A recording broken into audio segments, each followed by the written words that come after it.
আগুন ঠিক করেছিল আজকে কলেজে যাবে না। মোমের হাত পুড়ে গিয়েছে। তাকে একা বাসায় রেখে কলেজে যাওয়াটা উচিত হবে না। মেয়েটা কোনো কিছুরই প্রয়োজন হতে পারে। আগুন কলেজে চলে গেল। কোনো সাহায্যের দরকার হলে তখন কাকে বলবে? কিন্তু আজকে স্টুডেন্টদের সাপ্তাহিক পরীক্ষা নেওয়ার কথা ছিল। না গেলে কথার খেলাপ হবে। আবার মোমকেও একা রেখে যেতে পারছে না। কিন্তু কি করবে কিছুই মাথায় আসছে না। তখনই কলেজের একজন দপ্তরিকে ফোন করে বলল, রুটিনকে রুটিনে আজকে প্রথম ক্লাস করা কার সেটা দেখে যেন আগুনকে জানায়। আগুনের ক্লাস দুপুর 12টার দিকে। দপ্তরি জানালেন প্রথম ক্লাস রাফি স্যারের। আগুন রাফিকে কল দিয়ে বলেছিল আজকে তার প্রথম ক্লাস আগুন ক্লাস করাবে, আর রাফি যেন আগুনের ক্লাস টাইমে তার ক্লাসটা নিয়ে নেয়। আগুন জানিয়েছে ওর কিছু জরুরি কাজ আছে, সেজন্য ক্লাস টাইম বদলাতে হচ্ছে। রাফি কোনো দ্বিমত করেনি, রাজি হয়ে গিয়েছেন। অন্তঃপর আগুন কলেজে গিয়ে প্রথম ক্লাসের ঘন্টার সাপ্তাহিক পরীক্ষাটা নিয়ে দ্রুত বাসায় চলে আসে। আগুনের ভয় হচ্ছিল দেরি হলে মোম যদি একা হাতে দুপুরে রান্নার জন্য রান্না করতে লেগে যায়, তখন কাঁচা ঘায়ে পুনরায় ব্যথা পেয়ে আবার না কোনো অঘটন ঘটিয়ে ফেলে। মোম বারবার বলে দিয়েছে সে বাইরে খাবার খাবে না, বাসায়ই রান্না করবে। তাই যত দ্রুত সম্ভব বাসায় চলে এসেছে। মোম রান্না করছে আর তার পাশে আগুন দাঁড়িয়ে আছে। মোমকে রান্না করতে অনেকটা হেল্প করেছে সে। মোম ঘেমে গিয়েছে, একে তো গরম, তার উপর রান্নাঘরে আগুনের তাপ। রান্নাঘরের ছোট্ট জানালাটা দিয়ে সরুরেখার মতো সূর্যের কিরণ ভেতরে আসছে, আর সেই কিরণ মোমের উপর এসে পড়েছে। মোমের মুখে বিন্দু বিন্দু ঘামের ফোঁটা সূর্যের আলোর জন্য চিকচিক করছে। আগুন মোমের সাথে আরেকটু ঘনিষ্ঠ হয়ে দাঁড়ায়। বেলাতেই মোমের নাকে থাকা ঘামটুকু বৃদ্ধাঙ্গুল দিয়ে মুছে দেয়। মোম হকচকে যায়, অবাক হয়ে তাকায় আগুনের দিকে। কিছু না বলে পুনরায় রান্না করায় মন দেয়। আগুনের সেদিকে কোনো খেয়ালই নেই। তার নজর মোমের ঘেমে যাওয়া গলার ভাঁজে। পরপরই বেহায়ার চোখ দুটোর নজর পড়ে মোমের মসৃণ কোমরে। সেথায় মোমের ওড়না পেঁচানো, ঘেমে যাওয়ার গায়ের জামা ভিজে বেশ কিছু জায়গায় লেপ্টে আছে। দেখতে ভীষণ আকর্ষণীয় লাগছে। আগুন নিঃশব্দ চোখে তাকিয়ে আছে পিচ্চি বউয়ের দিকে। হাত বাড়িয়ে কোমর স্পর্শ করতে উদ্যত হতেই মোম বলে উঠল, প্রায় হয়ে এসেছে, বাকিটা আমি সামনে নিতে পারবো। আপনি বরং রুমে গিয়ে গোসলটা করে নিন। সেই রান্না শুরু থেকে এখন পর্যন্ত এখানেই দাঁড়িয়ে আছেন, ঘেমে কি হয়েছেন দেখেছেন? মোমের কথায় আগুনের হুঁশ ফিরল। বাড়িয়ে রাখা হাত গুটিয়ে নিয়ে সাহসা গম্ভীর কণ্ঠে বলল, পড়ে যাওয়া শেষ তো, এখন দূরে সরিয়ে দিচ্ছ? মোম আগুনের কঠিন ভাষা বুঝতে অক্ষম, ভুরু কুচকে জিজ্ঞেস করলো, কি বলছেন এসব আপনি? আগুন থমথমে খেয়ে যায়। কণ্ঠ যথাসাধ্য গম্ভীর্যতা বজায় রেখে বলল, না মানে তোমাকে এতটা হেল্প করেছি আর তুমি আমাকে একটা ধন্যবাদ পর্যন্ত দিলে না, এটা কি ঠিক? হেল্প করেছেন সেই জন্য ধন্যবাদ দিতে হবে? কেন তুমি জানো না কাউকে হেল্প করলে তাকে ধন্যবাদ দিতে হয়? জি জানি, তবে আপনার হেল্প করাটা আমার কাছে স্বাভাবিক মনে হলো। ধন্যবাদ তো অপরিচিত কেউকে হেল্প করলে তাকে দিতে হয়, কাছের মানুষদের ধন্যবাদ দিতে হয় সেটা জানতাম না। আগুন নিরেশ্বরে বলো, আমি তোমার কাছে মানুষ। মোম কোনো ভনিতা ছাড়াই সরল মনে বলল, জি। তাহলে এখনও কেন দিলে না? কী দিনই আপনাকে, আমি যেটা পাওয়ার যোগ্য? কিসের কথা বলছেন আপনি? আগুন বিরক্ত হলো। এখন বিরক্ত হওয়ার কোনো কারণ নেই, তবুও সে বিরক্ত। আগুন চোখ বুজে নিজেকে শান্ত করার চেষ্টা করলো। লম্বা শ্বাস নিয়ে মোমের ঠোঁটের দিকে চেয়ে মোহনীয় কণ্ঠে বলল, ধন্যবাদ না দিলে অন্য কিছু দাও। কী দেব? আগুন তিরিক্ষ মেজাজ নিয়ে বলল, দিতে হবে না, সময় হলে আমি নিয়ে নেব। আমার জিনিস নিয়ে আমি বড্ড সিরিয়াস, এইটুকু কোনো ছাড় নেই দেই না আমি। মাইন্ডেড। কথাটা বলে হন্ত পায়ে রান্নাঘর ত্যাগ করলো। মোম বোকার মতো দাঁড়িয়ে আগুনের হুটহাট মেজাজ কেন দেখালো সেটা নিয়ে ভাবছে। দুপুরে খাওয়ার জন্য প্রস্তুতি নিচ্ছিল আগুন। মোম তখনই দরজার কলিং বেল বেজে ওঠে। আগুন গিয়ে দরজা খুলে দেয়। নাইমা দাঁড়িয়ে আছে, অধর কোণে তার মিটমিটে হাসি। নাইমাকে দেখে আগুন চমকে যায়। এই সময় নাইমার আগমন সে মোটেই আশা করেনি। ঠাস করে নাইমার মুখের উপর দরজা লাগিয়ে দেয়। সাহসা নাইমের মুখের হাসিটা মুছে যায়। মুখে নেমে আসে অমাবস্যা রাতের মতো অন্ধকার। এটা কি হলো? আগুন এভাবে দরজা কেন বন্ধ করে দিল? নাইমের সাইড ব্যাগ থেকে ফোনটা বের করে আগুনের ফোনে নাম্বারে কল করলো। রিং হচ্ছে অথচ কল রিসিভ হচ্ছে না। নাইমা থেমে নেই, একের পর এক কল করেই যাচ্ছে। আগুন হন্তদন্ত হয়ে ডাইনিং রুমে এসে মোমের হাত ধরে টেনে রুমে নিয়ে আসে। আগুনের এমন আচরণ মোমের মাথায় ঢুকলো না। মোমকে কিছু বলার সুযোগ না দিয়েই আগুন বলল, কিছুক্ষণ এই রুমে চুপ করে বসে থাকবে, রুম থেকে বের হবে না। আমি বললেই তবে রুম থেকে বাইরে আসবে। মোম মেনে নিল আগুনের কথা, মাথা নাড়িয়ে সম্মতি প্রকাশ করলো। আগুন মোমকে রুমে রেখে বাইরে থেকে দরজা বন্ধ করে দিল। চটজলদি এগিয়ে গিয়ে মেন দরজা খুলে নাইমাকে ভেতর আসতে বলে। আগুন ভেবে পায় না একটা মানুষ ঠিক কতটা নির্লজ্জ হলে এতক্ষণ দরজা বন্ধ থাকা সত্ত্বেও চলে না গিয়ে বাইরে দাঁড়িয়ে থাকতে পারে। নাইমা ভেতরে এসে মৃদু রেগে বলল, তখন ওইভাবে দরজা কেন বন্ধ করে দিয়েছিলে? আর এখন কেন দরজা খুলেছিস? কি লুকিয়েছিস আমরা থেকে? বল। আগুন ভুরু কুঁচকে পাল্টা প্রশ্ন করলো, তার আগে বল, তুই এই সময় আমার বাসায় কী করছিস? আমাকে আমার সময় দেখতে হবে নাকি? অবশ্যই হবে, মানুষের পার্সোনাল প্রাইভেসি বলেও একটা কথা আছে। কোনো কিছু না জানি এভাবে একা একজন মেয়ে হয়ে কারো বাসায় আসা উচিত না।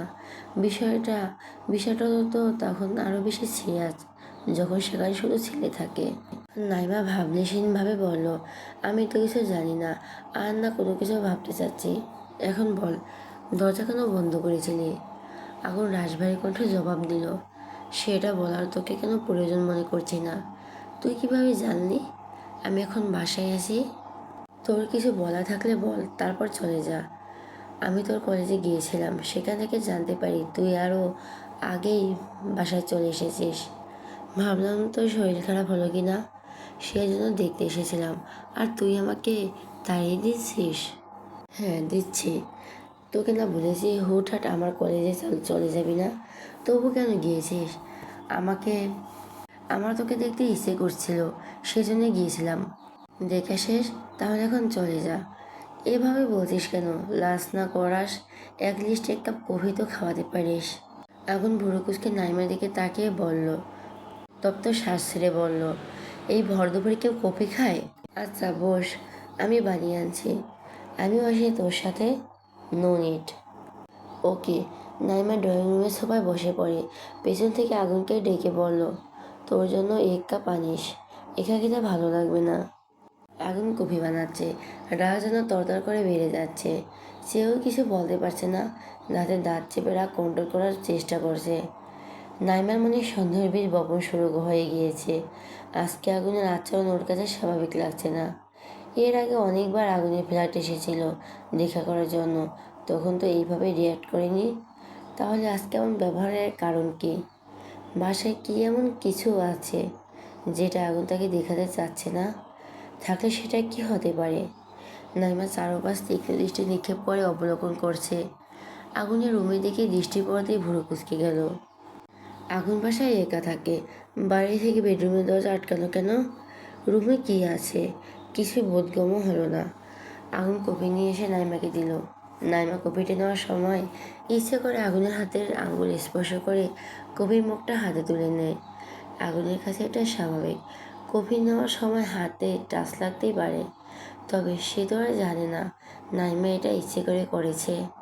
নাইমা কফির মগে এক চুমুক দিয়ে বলল, আমার জন্য কফি আনলি, তোর জন্য আনিসনি কেন? তোর খেতে ইচ্ছে করেছে, তুই খা। আমি এই সময় কফি খাই না। দাঁড়িয়েছিস কেন? বস। আগুন নাইমা থেকে দূরত্ব বজায় রেখে বসলো। বিষয়টা নাইমার মোটেও ভালো লাগলো না। কিছুটা ঝাঁস নিয়ে বলল, এভাবে দূরে বসার কি আছে? আমার সাথে ঘেঁষে বসলে কি তোর গায়ে ফোসকা পড়ে যাবে? আগুনের ভীষণ মেজাজ খারাপ লাগছে, রাগ হচ্ছে নাইমার উপর। ইচ্ছে করছে ঘা ধাক্কা দিয়ে বাসা থেকে বের করে দিতে। নাইমার খোঁচা মারার কথা ঠিক হজম হচ্ছে না, কিন্তু ও এখন রাগ দেখাতে চাচ্ছে না। মোম বাসায় আছে, সিনক্রেট করাটা ঠিক হবে না। চাপা ধমক সরে গম্ভীর কণ্ঠে বলো, মুখ সামনে কথা বল। ঘেঁষাঘেঁষি করা তোর স্বভাব, আমার না, সেটা তুই খুব ভালো করে জানিস। কপি খাওয়া শেষ, এখন তুই আসতে পারিস। আর একটু থাকি। তুই কি লাঞ্চ করেছিস? না করলে চল একসাথে লাঞ্চ করে আসি।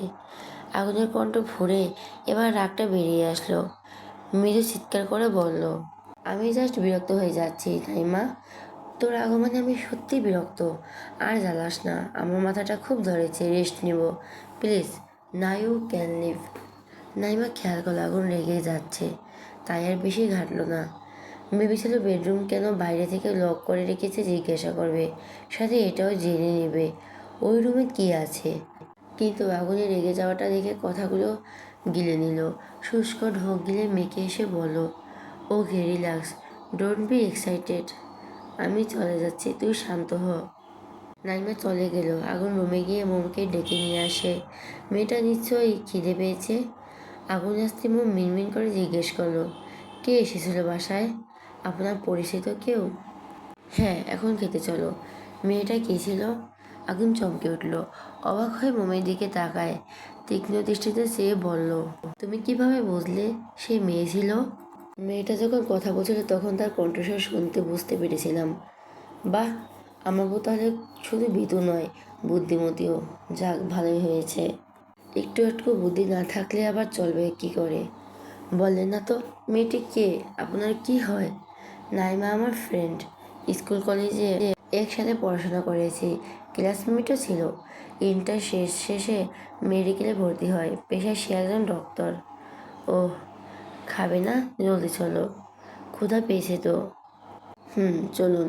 আগুন হাত ধরে মোমকে নিয়ে রুম থেকে বেরিয়ে আসে, চেয়ার টেনে মোমকে বসিয়ে দেয়, নিজেও পাশের চেয়ারে বসে পড়ল। প্লেটে ভাত তরকারি আগুন বেড়ে দিল। আগুন খাওয়া শুরু করে দিয়েছে। মোম হাতে খেতে পারছে না, কিভাবে খাইবে? সকালে তো হাত পড়লো, হাতে জ্বালা না করলেও ব্যথা করছে। হাতের তালুতে ফোসকা না পড়লেও কবজিতে দুইটা ছোট ছোট ফোসকা পড়ে গিয়েছে। মোম বা হাতের সাহায্যে চামচ দিয়ে খাওয়ার চেষ্টা করছে, তবে ঠিক মতো খেতে পারছে না। এক পর্যায়ে হাত ফসকে চামচটা ফ্লোরে পড়ে গেল। সাথে সাথে টুংটাং শব্দে মৃদু আওয়াজ শোনা গেল। আগুন চকিত তাকালো, সে ভুলে গিয়েছিল মোমের হাত পুড়েছে। মোম নিচু হয় ফ্লোর থেকে চামচটা উঠাতে। আগুন বাধা দেয়। মোম প্রশংসূচক দৃষ্টিতে তাকায়। আগুন চামচটা উঠিয়ে ডাইনিং টেবিলে রাখে। ধমকে দাঁতে দাঁত চেপে বলল, হাত দিয়ে খেতে পারছো না? বলনি কেন? কাজের সময় কথা বলো না, অন্য সময় তোতা পাখির মতো বুলি আড়াও। মোম মাথা নিচু করে নিল, কিছু বলল না। ইতিমধ্যে তার চোখের পানি চলে এসেছে। এভাবে ধমক দেওয়ার কি আছে? সুন্দরভাবে তো বলা যায়। আগুন কি জানতো না মোমের হাতে ব্যথা? তাহলে কেন ধমকাচ্ছে? মোম গাল ফুলিয়ে বসে রইল। আগুন দীর্ঘশ্বাস ছাড়ে, মোমের সামনে থেকে ভাতের প্লেট সরিয়ে নেয়। আগুন প্লেটের অর্ধেক খাওয়া এঁটো ভাতের সাথে মোমের প্লেটে ভাত তরকারি ঢেলে দিল। নিজ হাতে ভাত মেখে মোমের মুখের সামনে ধরল। শান্ত কণ্ঠে বলল, মাথা তুলো মোম। মোম মাথা তুলে তাকালো আগুনের দিকে। আমি চুপ করে এক ফোঁটা নোনা জল গড়িয়ে পড়ল তার মসৃণ গাল বেয়ে। আগুন বুঝতে পারল মোমের চোখের জলের কারণ। বাম হাতের সাহায্যে মোমের চোখের পানি মুছে দিয়ে শীতল কণ্ঠে বলল, প্লিজ কেঁদো না, ভাত খাওয়ার সময় কান্না করতে নেই। আচ্ছা, আর ধমক দিব না। আসলে মাথায় খুব যন্ত্রণা হচ্ছে, কিছুই ভালো লাগছে না। সরি, মুখ খোলো। তোমাকে কষ্ট করে নিজেকে হাতে খেতে হবে না, আমি তোমাকে খাইয়ে দিচ্ছি। আগুন পুনরায় বলতে মোম এক লোকমা ভাত মুখে পুরে নিল। আগুনের মতো নিয়ে মোমকেও খাইয়ে দিচ্ছে, সাথে নিজেও খাচ্ছে। খাওয়া শেষে মোমকে রুমে যেতে বলে। সব কিছু নিজে গুছিয়ে রাখলো। প্লেটগুলো নিজেই ধুয়ে নিল। মোম নিষেধ করেছিল, তবে আগুন শুনেনি। ধমকে রুমে পাঠিয়ে দিয়েছে। রান্নাঘর থেকে বেরিয়ে দেখে মোম রান্নাঘরের দরজার বাইরে দাঁড়িয়ে আছে। আগুন ট্রাউজারের পকেটে হাত গুজে ভুরু কুচকে তাকায়। নিজের ফর্মে ফিরে এসে চেঁচিয়ে বলে উঠল, এখানে দাঁড়িয়ে আছো কেন? তোমাকে না রুমে যেতে বলেছি? একদিন না বলেছি কথার অবাধ্যতা আমি পছন্দ করি না। মোম ঠোঁট উল্টে মিনমিন করে বলল, রুমে একা ভালো লাগছিল না। আমার সাথে থাকতে ভালো লাগে না? মোম সরল মনে উত্তর দিল, হ্যাঁ। আমি রেগে কথা বলি, তাতেও ভালো লাগে না। হ্যাঁ। আমি ধমক দিলে সেটাও ভালো লাগে? হ্যাঁ। আমার আর কি কি ভালো লাগে? আপনার হালকা ছাঁটাই করা চাপদাড়ি আর বুক। কথাটি বলে সহসা জিভ কাটল, চোখ দুটো খিচে বন্ধ করে ফেলল। ছি, বলতে বলতে বেশি বলে ফেলেছে, এখন লজ্জা লাগছে। আগুন ঠিকই বলে, কাজের সময় কিছু জিজ্ঞেস করলে বলে না, অথচ অন্য সময় মুখে খই ফুটে যেন। মোমের অবস্থা দেখে আগুন ঠোঁট কামড়ে নিঃশব্দে হাসে, একটু ঝুঁকে মোমের চোখে ফু দেয়। মোমের শরীর মৃদু কেঁপে ওঠে। ফট করে চোখ খুলে পূর্ণ দৃষ্টিতে তাকায় আগুনের চোখের দিকে। তবে বেশিক্ষণ তাকিয়ে থাকতে পারল না, নজর নামিয়ে নেয়। আর এক মুহূর্তে অপেক্ষা করল না, এক ছুটে বেডরুমে চলে যায়। মোমের চলে যাওয়ার দিকে এই দৃষ্টিতে চেয়ে থাকে আগুন। মোমের পায়ে নুপুরের রিনিঝিনি শব্দে বুকের ভেতরে এক পলাশ বৃষ্টির ন্যায় ছুটে গেল। বুকের বাঁ পাশে হাত রেখে আগুন বলে উঠল, ভালোবাসার সবটুকু রং ছড়িয়ে দিলাম একসাথে, তুমি রাগিয়ে নিও তোমার মনে। অবুঝে মনে স্বপ্নগুলো উড়িয়ে দিলাম বাতাসে, তুমি সাজিয়ে নিও তোমার জীবনে। আজকে শুক্রবার, সাপ্তাহিক ছুটির দিন। আগুন এখনো ঘুম থেকে ওঠেনি। মম কফি বানিয়ে ফ্লাক্সে ভরে একটা মগস রুমে রেখে এসেছে। আগুন কখন ঘুম থেকে উঠবে ঠিক নেই, ততক্ষণে কফি ঠান্ডা হয়ে যেতে পারে, সেই জন্য ফ্লাক্সে ভরে রেখেছে। এমনিতে তো আগুন সকালে তাড়াতাড়ি ঘুম থেকে ওঠে, তবে আজকে দেরি হওয়ার কারণে বুঝতে পারল না মম। আজকে মমের সকালের জন্য নাস্তা তৈরি করতে হয়নি। একটা ছেলে এসে হোটেলে তৈরি নাস্তা করে দিয়ে গিয়েছে। মম খায়নি, গাল ফুলিয়ে বসে আছে, ভালো লাগছে না। আরও কিছুক্ষণ পর কপি হাতে ড্রয়িং রুমে আসলো। আগুন মোমকে দেখে ভুরু কুচকে তার দিকেও টেকে গেল। মোম আগুনকে একবার দেখে পুনরায় টিভি দেখার মনোযোগ দিল। আগুন গম্ভীর কণ্ঠে বলে উঠল, চুপচাপ বসে আছো কেন, মন খারাপ? মোম ঠোঁট উল্টে বলল, আমি বাড়ি যেতে চাই, কতদিন হলো বাবা মাকে দেখি না। আগুন কফির মগে চুমুক দিয়ে বলল, সেটা এখন সম্ভব না। আমি যাবই। আগুন চোখ ছোটো ছোটো করে তাকিয়ে রাশভারী কণ্ঠে জবাব দিল, তেরামি করছো? মোম দমে গেল, গাল ফুলিয়ে মিনমিন করে বলল, এমন করছেন কেন? একবার দেখা করেই চলে আসবো, থাকার জন্য বায়না করবো না, সত্যি। আমার সময় নেই, তাছাড়া কলেজ থেকে ছুটি পাবো না। কথার প্রেক্ষিতে আর কোনো ভিড়ির জবাব পেল না। মন চুপ করে আছে, মাথাটা নিচু করে নিল। আগুন নিজেই বলল, ছুটি পেলে নিয়ে যাব। এখন এটা নিয়ে শুধু শুধু মন খারাপ করো না। ময়ূরী আসছে বাসায়। মোম চকিত তাকালো, চেঁচিয়ে অবাক হয়ে জিজ্ঞাসা করলো, ময়ূরী অপু বাসায় আসছে?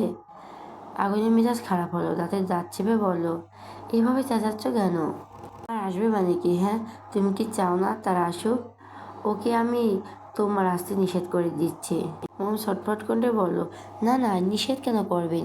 ময়ূরী আপু আসলে আমি তো ভীষণ খুশি।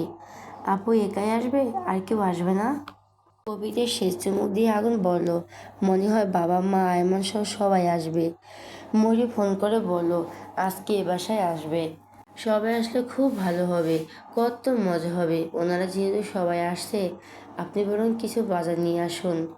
ঘরে যথেষ্ট বাজার আছে, তবুও আপনি আরও কিছু নিয়ে আসুন। তোমাকে বলতে হবে না, ময়ূরীর সাথে কথা বলার পরপরই আমি দারোয়ানের কাকাকে ফোন করে বলে দিয়েছি। মোম হেসে বলল, ধন্যবাদ মাস্টারমশাই। আগুন ভুরু কুঁচকে চওড়া গলায় বলল, ধন্যবাদ কেন? মোম চনমনে কণ্ঠে বলে উঠল, এই যে মন ভালো করার মতো একটা খবর শোনালেন। শোন, সামনে একটা ইভেন্ট আছে, আমাদের কলেজ থেকে গেট টুগেদার আয়োজন করা হবে, তোমাকেও নিয়ে যাব। জি ঠিক আছে।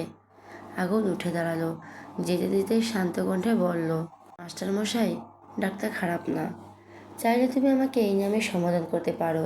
তোমার মিষ্টি কণ্ঠে ডাকটা শুনতে বেশ ভালোই লেগেছে। সত্যি সত্যি আগুনের ফ্ল্যাটে রাশেদ, মিনা, ময়ূরী, আয়মান এসে হাজির। আসার সময় মমির জন্য মিনা নিজ হাতে পকোড়া বানিয়ে এনেছেন। মিনা জানেন মোম পকোড়া খেতে কতটা ভালোবাসে। মোমের তো খুশির অন্ত নেই। এতক্ষণ মন খারাপ থাকলেও শ্বশুরবাড়ির লোকজন দেখে মনটা ফুরফুরে হয়ে গেল। সেলিনাকে নিয়ে আসতে বললে মিনা জানালেন সে বাড়িতে গিয়েছে। মিনা এসে রেস্টে সময় পায়নি, রান্নার জন্য তোড়জোড় শুরু করে দিয়েছে। মমির কাছে বাসাটা এতদিন মনমরা লাগছিল, আর যেন বাসাটা সতেজতা ফিরে পেল, হয়তো আপনজনের আগমনে। মোম তোতা পাখির মতো রাজ্যের সকল কথা জুড়ে দিয়েছে। মিনা মনোযোগ দিয়ে তার সব কথা শুনছেন। তার কথার মধ্যে আগুন নামে অভিযোগ বেশি। আগুন তাকে কথায় কথা ধমক দেয়, হুটহাট মেজাজ দেখায়, রাগ দেখায়, এটা করবে না, সেটা করবে না, ওখানে যাবে না, সেখানে যাবে না, আরও কত কী। মোমের পিছনে মিনা ঠোঁট টেপে হাসেন, আর ময়ূরী তো ময়ূরী, এসব কথায় রেশ ধরে মোমকে লজ্জা দিচ্ছে।